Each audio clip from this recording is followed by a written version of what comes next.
ಏನಂದ್ರಮ್ಮ ಈಗ ಅವರು ಹೇಳಮ್ಮ ನೀನು ಹೇಳಮ್ಮ ಇಲ್ಲಿ ಈ ತರ ಹಿಂಗೆ ಹೇಳಿದ್ರು ಅವರು ಹಾಸ್ಪಿಟಲ್ ಏನೇನು ಮಾಡಿದ್ರು ಹೇಳಮ್ಮ.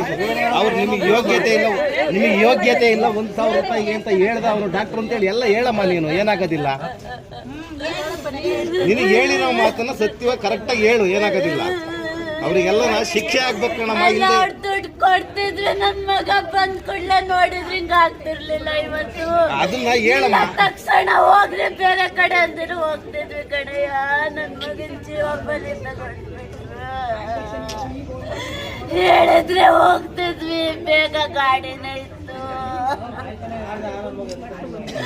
ಅಲ್ಲಿಂದ ಊರಿಂದ ಕರ್ಕೊಂಡ್ ಬಂದ್ವಿ, 1 ಗಂಟೆಗೆ ಇಲ್ಲೇ ತೋರ್ಸಲ್ವಲ್ಲ. ನೀವು ಬಂದಾಗ ಡಾಕ್ಟರ್ ಚೆಕ್ ಮಾಡಿಲ್ಲ ನಮ್ಮ ನೋಡ್ಲಿಲ್ಲ ಸಾರ್. ಉಸಿರು ಎಳಿತಾ ಇದೆ ಸಾರ್, ತುಂಬಾ ಸ್ಮೆಲ್ಲು ಕುಸಿರು ಬಿಡ್ತಾ ಇದೆ.